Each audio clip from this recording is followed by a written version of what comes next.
Hello friends, welcome to MRK study. देखिए, आज से हम यहाँ स्टार्ट करेंगे NHPC के लिए इम्पोर्टेंट क्वेश्चन। NHPC एक एग्ज़ाम आने वाला है आपका, ठीक है। यहाँ पे और ये इम्पोर्टेंट रहेगा SSC और UPSSC JEE के लिए। तो ये तीनों एग्ज़ाम के लिए आपके लिए इम्पोर्टेंट रहेगा, क्योंकि यहाँ पे SSC JEE का एग्ज़ाम आपको आने वाला है, UPSSC JEE का एग्ज़ाम भी आने वाला है। तो मैकेनिकल के क्वेश्चन आपको मैं कराने वाला हूँ इम्पोर्टेंट, ठीक है। तो ये आगे जो एग्ज़ाम होने वाले हैं उन सभी के लिए इम्पोर्टेंट है। चलिए शुरू करते हैं भाई। वीडियो को लाइक कर देना सबसे पहले आप, और चैनल को सब्सक्राइब कर लेना सभी लोग, ठीक है। चलिए शुरू करते हैं, पहला क्वेश्चन देखते हैं। देखिए फर्स्ट क्वेश्चन यहाँ पे देखते हैं और शुरू करते हैं भाई। कोई दिक्कत तो नहीं, सब साफ दिख रहा है, क्लियर, ठीक है। यहाँ पे देखिए फर्स्ट क्वेश्चन देखिए, property of fluid at zero temperature is refer to as. आपको लाइव कमेंट में बताते रहना है कि क्या इसका आंसर है। तो बताइए क्या आंसर इसका सही हो जाएगा, बताइए भाई। स्टेंगनेशन, ये तो गलत लिखा है यहाँ पे लिखा होगा स्टेंगनेशन लिखा होगा, ठीक है। यहाँ गलत हो गया टाइपिंग, STANGNATION, स्टेंगनेशन प्रॉपर्टी, ठीक है। स्टेंगनेशन प्रॉपर्टी है, स्टैंडर्ड प्रॉपर्टी है, सिंपल प्रॉपर्टी है, नन ऑफ दीज। तो करेक्ट आंसर क्या हो जाएगा, स्टेंगनेशन प्रॉपर्टी, ए इसका आंसर हो जाएगा। अब जहाँ पे जीरो टेम्परेचर होता है भाई, देखो मैं आपको बता दूं, स्टेंगनेशन प्रॉपर्टी होती है वो जेट इंजन की परफॉर्मेंस की जो कैलकुलेशन में प्रयोग करी जाती है। तो जेट इंजन होता है, ठीक है, जेट इंजन होता है, उसकी जो कैलकुलेशन होती है, जेट इंजन की जो परफॉर्मेंस होती है उसकी कैलकुलेशन में यूज़ करी जाती है। तो वहाँ पे जीरो टेम्परेचर जो होता है वो स्टेंगनेशन प्रॉपर्टी उसको बोलते हैं। एक आता है स्टेंगनेशन पॉइंट। स्टेंगनेशन पॉइंट जो होता है वो क्या होता है, जहाँ पे पिटोट ट्यूब यूज़ करी जाती है, आपको पता होगा, ठीक है। तो जहाँ पे वेलोसिटी है वो जीरो अगर हो जाती है उसको हम बोलते हैं स्टेगनेशन पॉइंट, ठीक है। और जहाँ पे पिटोट ट्यूब किसके लिए यूज़ करी जाती है, पिटोट ट्यूब आपको सभी को पता होना चाहिए। पिटोट ट्यूब वेलोसिटी, ठीक है, वेलोसिटी मेजरमेंट करने के लिए होती है इन ओपन चैनल, ठीक है। तो याद रखना वेलोसिटी मेजरमेंट करने के लिए होता है। चलिए नेक्स्ट क्वेश्चन देखते हैं, दूसरा क्वेश्चन देखेंगे। सेकंड क्वेश्चन का आंसर बताइए, क्या आंसर रहेगा, बताइए भाई। सेकंड क्वेश्चन का आंसर, करेक्ट आंसर बताइए क्या होगा। The overall efficiency of thermal power plant. तो overall efficiency thermal power plant की क्या होती है, boiler efficiency, of turbine efficiency and generator efficiency. Boiler efficiency, turbine efficiency, generator efficiency and gas cycle efficiency, Carnot cycle efficiency, regenerative cycle efficiency. बताइए तो इसका correct answer क्या हो जाएगा भाई, सभी लोग से जल्दी जल्दी बताओ आंसर, ठीक है। और आपका सही रेस्पॉन्स रहा आपका, ठीक है, वीडियो लाइक किया आप सही मिले तो रोज़ डेली वीडियो लेके आऊँगा मैं, ठीक है। क्वेश्चन का प्रैक्टिस करना है, बहुत ज़रूरी है, क्योंकि आप क्वेश्चन का प्रैक्टिस करते रहोगे उतना जल्दी आपको बेनिफिट मिलेगा एग्जाम में। तो यहाँ पे देखिए इसका करेक्ट आंसर हो जाएगा boiler efficiency, of turbine efficiency and generator efficiency. तो ओवरऑल एफिशिएंसी होती है ये, ठीक है। यहाँ पे देखो इसका आंसर हो जाएगा ए आंसर। तो ओवरऑल एफिशिएंसी का फॉर्मूला क्या होता है भाई, efficiency of boiler into efficiency of turbine into efficiency of क्या, जनरेटर, ठीक है जी। तो ये होता है। अब एक चीज़ आपने सुनी होगी, ठीक है, बॉयलर जो एफिशिएंसी होती है, बॉयलर की एफिशिएंसी का फॉर्मूला आपको पता होगा क्या होता है, एम ब्रैकेट में क्या होता है, H2 minus H1 upon MF into C V होती है कैलोरीफिक वैल्यू। तो इस पे मैंने क्वेश्चन आपको कराए हैं बहुत सारे, और मैं लेके आऊँगा नेक्स्ट वीडियो में, ठीक है, क्योंकि न्यूमेरिकल भी कराऊंगा मैं। न्यूमेरिकल मैंने करा दिए हैं आपको, सभी को पिछले वाली वीडियो भी देखते रहने साथ साथ में। तो मैं अपडेटेड क्वेश्चन कराऊंगा, परेशान मत होना, बहुत अच्छे अच्छे क्वेश्चन होंगे। क्वेश्चन नंबर 3 का आंसर बताइए, क्या करेक्ट आंसर हो जाएगा। Heat transfer by radiation mainly depends upon. Heat transfer जो होता है वो किस पे होता है ट्रांसफर, बताइए, मेनली डिपेंड्स अपॉन, बताइए, its temperature, nature of body, kinds of extent and its surface, all of option is correct. क्या करेक्ट आंसर हो जाएगा, देखिए ये कह रहा है कि हीट ट्रांसफर जो होता है वो रेडिएशन के द्वारा होता है, विकिरण के द्वारा जो ऊष्मा का स्थानांतरण होता है किस पे डिपेंड करता है, किस पे करता है, टेम्परेचर पे भी करता है, नेचर ऑफ बॉडी पे भी करता है, काइंड्स ऑफ एक्सटेंट ऑफ इस सरफेस पे भी करता है, ऑल ऑफ ऑप्शन डी इसका करेक्ट आंसर हो जाएगा, ठीक है। तो ये ध्यान रखना, इंपॉर्टेंट क्वेश्चन है काफ़ी। चलिए देखते हैं आगे, नेक्स्ट क्वेश्चन देखते हैं क्या होगा। चलिए बताइए, क्वेश्चन नंबर यहाँ पे 4, ए draft tube use for. Draft tube जो होती है वो किस लिए यूज होती है, बताइए। ड्राफ्ट ट्यूब जो होती है,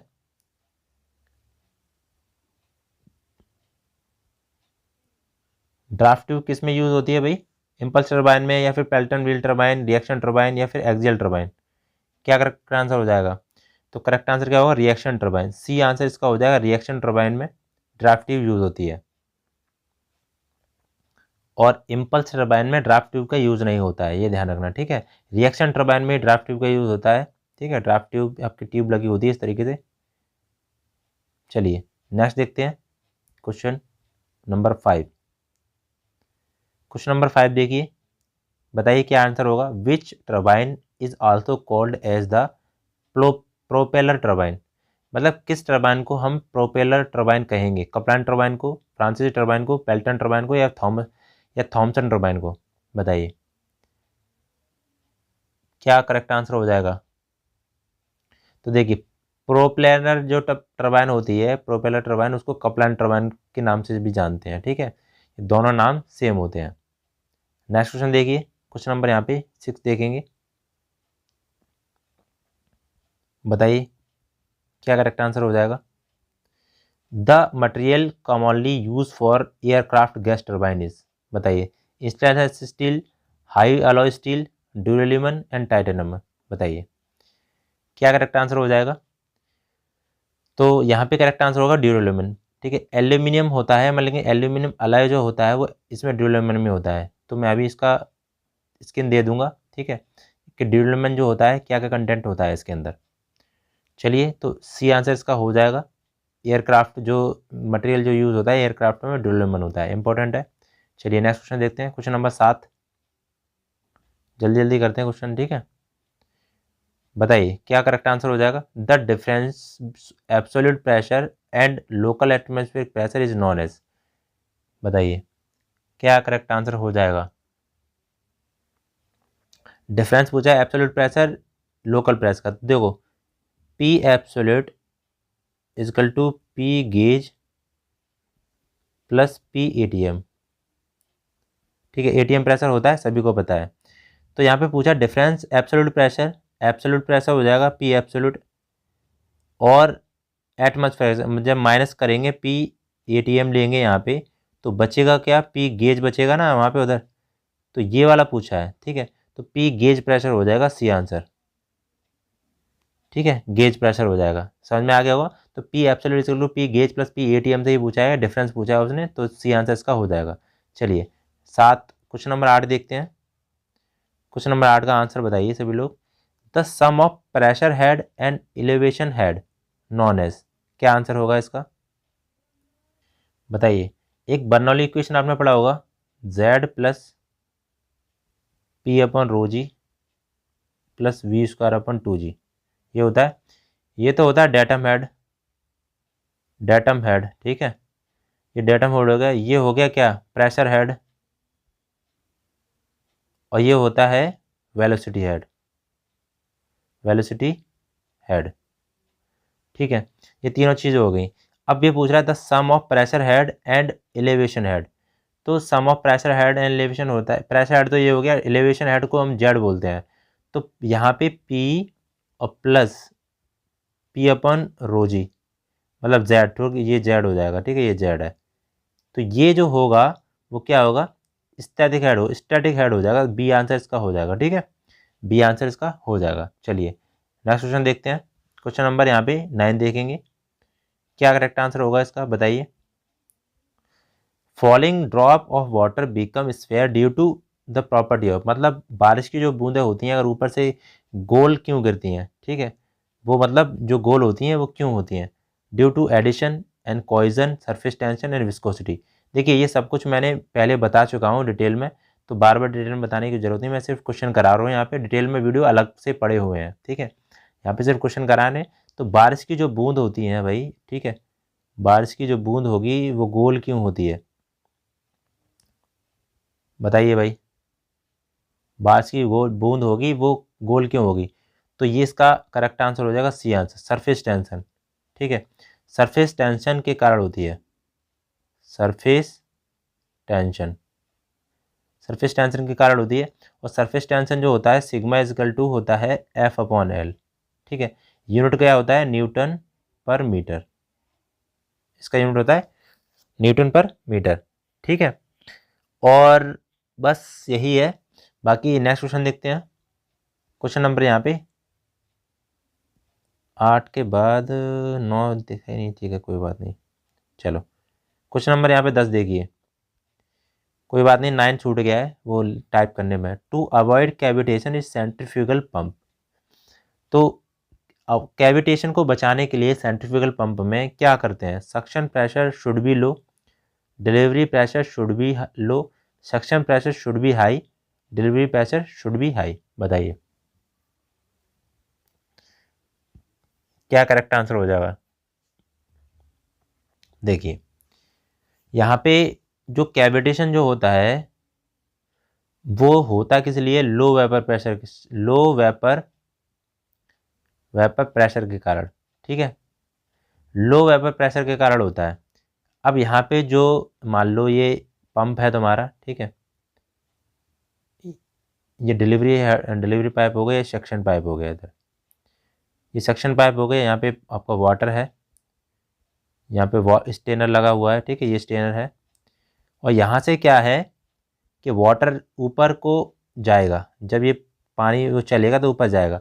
अब कैविटेशन क्या होती है, कैविटेशन घटना यह होती है, ये होता है कि आपका जब पानी ऊपर जब चढ़ रहा है, ठीक है, तो अगर बबल्स और लो वेपर प्रेशर है, लो वेपर प्रेशर है, ठीक है, मतलब मीडियम लो वेपर प्रेशर के कारण क्या होता क्या है कि इसमें जो पानी होता है, वाटर होता है, उसमें क्या है बबल्स फॉर्मेशन हो जाते हैं, बलबूले बन जाते हैं। और बलबूले जब ऊपर बनेंगे, चढ़ेंगे ऊपर, तो वो फूटेंगे अंदर जाके, और जब फूटते हैं तो बहुत तेज़ी से दीवार, इसकी जो साइड है पाइप की साइड, या फिर यहाँ पे ब्लेड लगे होंगे, ठीक है, ये ब्लेड लगे होंगे, इस पर जाके टकराएंगे, और इस पर जाके टकराते हैं तो वो फूटते हैं बहुत तेज़ी से। तो उससे क्या होता है, इसकी जो सरफेस होती है वो होती है ख़राब। जब बहुत तेज़ी से पटाख पटाख करके आवाज़ फूटेंगे, अंदर जाके बहुत प्रेशर होता है बहुत ज़्यादा हाई, तो वो सरफेस उसकी ख़राब कर देते हैं। तो इसी घटना को हम कैविटेशन बोलते हैं। ठीक है, अब जो कैविटेशन होती है उसको बचाएंगे कैसे, तो बचाएंगे भाई सक्शन प्रेशर को हम हाई कर देंगे। ठीक है, सक्शन प्रेशर जो होता है लो होता है, वो हाई कर देंगे, तो सी इसका आंसर हो जाएगा। ठीक है, करेक्ट आंसर। बाकी अगर सेंट्रीफ्यूगल पंप अच्छी तरीके से आपको पढ़ना है तो आप जाना IOCL pump by MRK study, ये डाल देना बस। ठीक है, ये डालोगे आप, वैसे आपको वीडियो मिल जाएगा, उसमें 25 क्वेश्चन डिटेल में कराए हुए हैं मैंने बढ़िया तरीके से, आपको एक ही चीज़ समझ में आएगी। चलिए तो नेक्स्ट देखते हैं वीडियो, सॉरी क्वेश्चन देखते हैं आगे। नेक्स्ट क्वेश्चन नंबर 11 देखते हैं। क्वेश्चन नंबर 11 क्या है, मैच द लिस्ट 1 2। हम लिस्ट है वो मैच करनी है। बताइए पहला जो होगा centrifugal pump compressor, centrifugal compressor होगा, किसको मैचिंग करेगा, तो पहला किसको करेगा, एक्सियल फ्लो, सर्जिंग, प्राइमिंग या प्योर इम्पल्स। तो ये हो जाएगा सर्जिंग। ठीक है, एक का दो हो जाएगा, सर्जिंग हो जाएगा। सेंट्रीफ्यूगल जो पंप होता है उसमें हम प्राइमिंग करते हैं, तो ये हो जाएगा 3।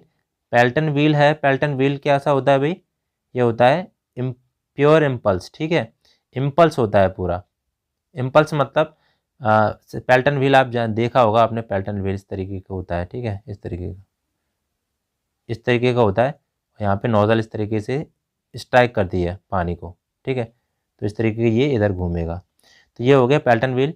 तो ये प्योर इम्पल्स में कपलाइन टर्बाइन होती है, वो होता है एक्सियल फ्लो। ठीक है, एक्सियल फ्लो होता है, तो ये हो गया इसके आंसर। ठीक है, 11 हो गया। चलिए नेक्स्ट देखते हैं क्वेश्चन नंबर 12। क्वेश्चन नंबर 12 देखिए, the critical speed depends upon. Critical speed जो होती है वो किस पे डिपेंड करती है, ये आपको आंसर बताना है इसका। बताइए, मास, मास हो गया, स्टिफनेस हो गया, mass and stiffness, mass stiffness and eccentricity. Eccentricity क्या होता है भाई, देखिए बी, अब आपका जैसे कोई लोड लग रहा है, ठीक है, तो क्या है, वो क्या करेगा, देखो यहाँ देखो, यहाँ पे ये जो है वो ये तो बीच में लग रहा है तो पॉइंट लोड हो गया, ठीक है। अब इस बीच सेक्शन से दूर हटके लगे, ठीक है, इस साइड में लग रहा है तो उसको एसेंट्रिक लोड बोलेंगे, ठीक है। ये एसेंट्रिक लोड हो गया। अब यहाँ पे देखिए क्रिटिकल स्पीड जो होगी वो किस पे डिपेंड करेगी बताइए। इसका करेक्ट आंसर हो जाएगा सी आंसर, मास स्टिफनेस, ठीक है, मास और स्टिफनेस पे करेगी। और क्रिटिकल जो स्पीड होती है उसका फॉर्मूला बहुत पूछा जाता है आजकल, एसएससी में भी बहुत आता है। तो 1/2 पाई अंडर रूट में एस अपॉन एम होता है, ठीक है, एस अपॉन एम होता है क्रिटिकल स्पीड का। तो ये हो गया इम्पोर्टेंट क्वेश्चन, ठीक है। तो याद रखना जो क्रिटिकल स्पीड होती है शाफ्ट की वो मास एंड स्टिफनेस दोनों पे डिपेंड करती है। चलिए तो नेक्स्ट देखते हैं क्वेश्चन।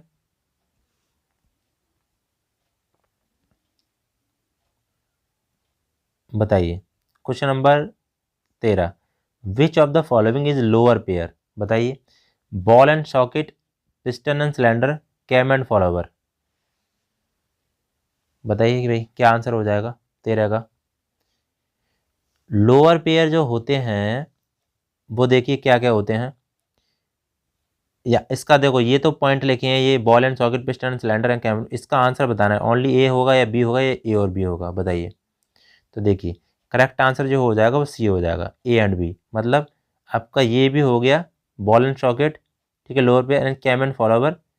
ये तो कैम एंड फॉलोवर तो बी होगा, ठीक है, ए और बी, ये नहीं होगा। कैम एंड फॉलोवर जो होगा वो हायर पेयर होगा, ठीक है, हायर पेयर।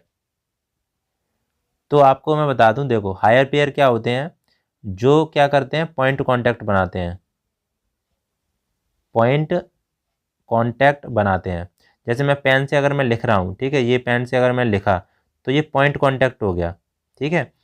और जैसे मैं आपको बता दूं लोअर पेयर क्या होते हैं, जैसे मान लो कि कोई भी आपका, मान लो कोई भी सरफेस है, इस तरीके का कोई भी एक ब्लॉक है और ये सरफेस पे स्लाइड कर रहा है, ठीक है। ये मैं सरफेस पे इसको पी फोर्स लगाऊंगा इसमें, तो सरफेस पे स्लाइड करेगा तो ये यहाँ पे जो सरफेस कॉन्टैक्ट बना रहा है, ठीक है, क्या बना रहा है, सरफेस कॉन्टैक्ट। तो इसको बोलूँगा मैं क्या, इसको बोलूँगा लोअर पेयर, ठीक है। अब हायर पेयर के और भी हो गए, जैसे मान लो कि गियर है, गियर ऐसे बना ले रहा हूँ मैं ऐसे करके, ठीक है, ज़्यादा चित्र मतलब ऐसे करके बना लिया मैंने, गियर के ये टीथ है मान लो, ठीक है। तो यहाँ पे जो ये पॉइंट हैं आपको दिख रहे होंगे, तो यहाँ पे पॉइंट कॉन्टैक्ट बनता है। तो गियर जो हो गया वो हायर पेयर में आ गया। तो हायर पेयर कौन से होते हैं, पॉइंट कॉन्टैक्ट, वो जो लोअर पेयर होते हैं वो सरफेस कॉन्टैक्ट होते हैं। तो ए और बी इसका आंसर हो जाएगा सी। चलिए नेक्स्ट क्वेश्चन देखते हैं। क्वेश्चन नंबर यहाँ पे देखेंगे 14। देखिए 14 क्वेश्चन देखेंगे भाई,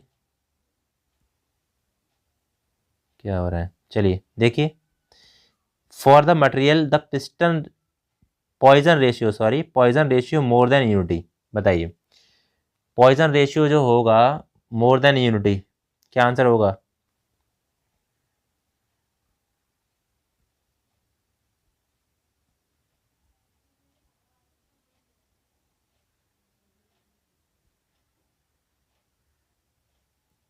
देखिए भाई, चलिए यहाँ पे देखिए, for the material the piston ratio more than unity, तो स्टील होगा, कॉपर होगा, एल्यूमिनियम होगा, कास्ट आयरन, ये तो आपने दे दिए। अब एक से आंसर दे रहा हूँ, ओनली ए, ओनली बी, ओनली सी, या फिर नन ऑफ दिस, क्या करेक्ट आंसर हो जाएगा बताइए। देखिए यहाँ पे आंसर आ जाएगा नन ऑफ दिस, 4 आंसर्स का हो जाएगा।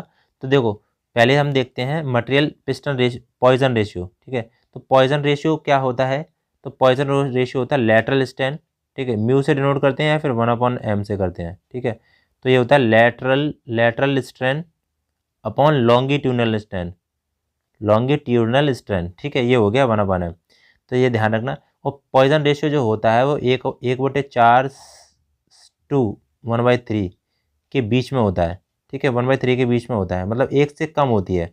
और एल्यूमिनियम की जो जो वैल्यू होती है वो 0.33 होती है, ठीक है। और कॉर्क का जो होता है, कॉर्क का जो होता है वो होता है 0, ठीक है, ये ध्यान रखना, कॉर्क का इसका 0 होता है। बाकी और भी पूछे जाते हैं, ठीक है। तो ये सब मैंने करा रखे हैं पहले भी वीडियो में, तो याद रखना है इनको। चलिए नेक्स्ट देखते हैं। क्वेश्चन नंबर यहाँ पे देखेंगे 15, देखिए binding wire use to support the joint for soldering is made of. बताइए क्या करेक्ट आंसर हो जाएगा, बताइए भाई। सॉरी, बताइए। Binding wire use to support the joint for soldering is made of aluminium, copper, soft iron and mild steel.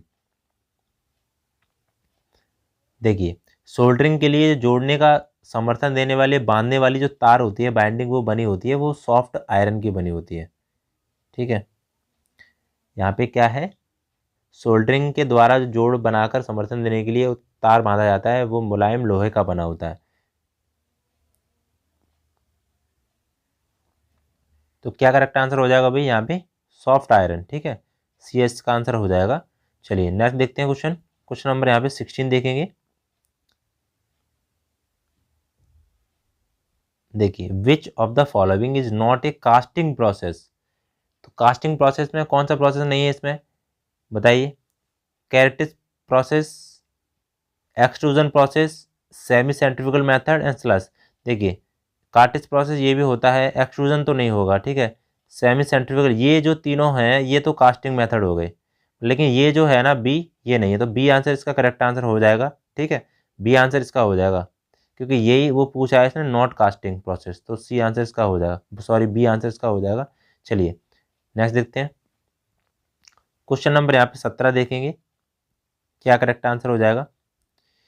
Tool in the cast of ultrasonic machining is made of. तो ultrasonic machine में जो tool use होता है वो किसका होता है, high speed steel. इसका कोड क्या होता है, 1841 होता है ना, टंगस्टन, क्रोमियम, वेनेडियम। ठीक है, याद रखना है हाई स्पीड स्टील का। Diamond, brass and copper and stainless steel. तो क्या क्या आंसर हो जाएगा इसका, इसका आंसर हो जाएगा सी आंसर। ठीक है, brass and copper. Brass and copper इसका आंसर हो जाएगा अल्ट्रासोनिक मशीन में। अब देखिए अल्ट्रासोनिक मशीन में जो पीतल मतलब पीतल या तांबा का बना होता है। ठीक है, इसमें जो वाइब्रेशन जो होती है वो वाइब्रेशन बता दूं आपको, 20 किलो हर्ट्ज से लेके 30 किलो हर्ट्ज तक होता है। ठीक है, और इसमें धातु जो होती है, मेटल होती है, उसको सिलरी द्वारा हटाया जाता है, सिलरी बोलते हैं। ठीक है, चलिए तो नेक्स्ट देखते हैं क्वेश्चन। क्वेश्चन नंबर यहाँ पे 18 देखेंगे। भाई वीडियो को लाइक कर देना, ठीक है, सभी लोगों से कह रहा हूँ, मेहनत लगती है वीडियो में बहुत ज़्यादा। आप लोगों के लिए कंटेंट इकट्ठा कर रहा हूँ मैं, और अगर आपको ये टेस्ट अच्छा लग रहा है तो भाई लाइक ज़रूर करना। ठीक है, चलिए देखते हैं। Thread rolling is somewhat like. Thread rolling जो होती है वो कोल्ड एक्सट्रूजन द्वारा होती है, कोल्ड मशीनिंग या कोल्ड रोलिंग या फिर कोल्ड फॉर्जिंग। तो थ्रेड रोलिंग जो होती है, ठीक है, जिस पे थ्रेड बनी होती हैं, मान लो कोई वो है यहाँ पे इस तरीके की थ्रेड हो गई, तो थ्रेड जो बनी होती है वो कोल्ड रोलिंग द्वारा बनी थी। सी आंसर का आंसर हो जाएगा सी। ठीक है, नेक्स्ट देखते हैं। क्वेश्चन नंबर यहाँ पे 19 देखेंगे। देखिए the fatigue strength of material is improved by setting up compressive stress in the surface by a process known as.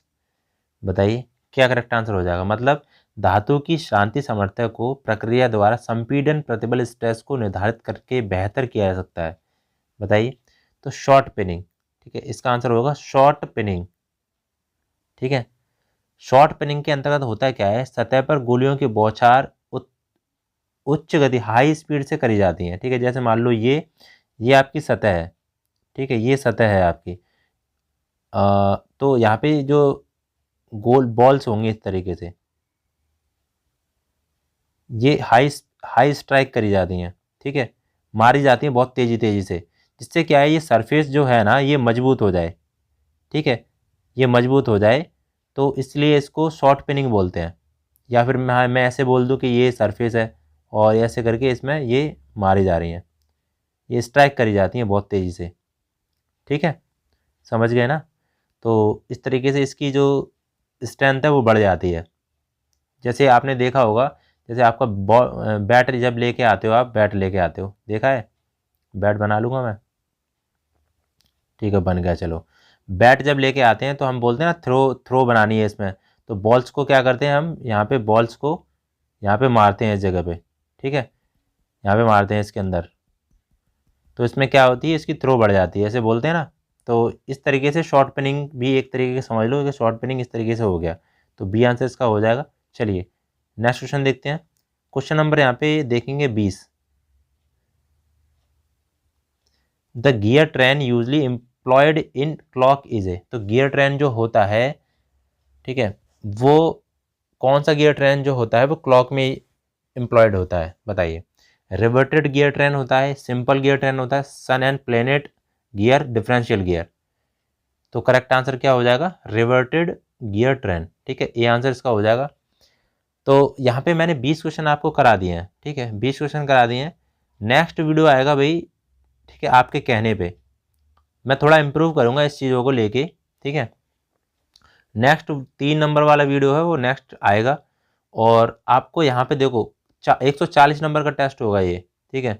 NSPC जो है वो 140 मार्क्स आएंगे इसमें, और 100 मार्क्स इसमें आते हैं SSC में, ठीक है।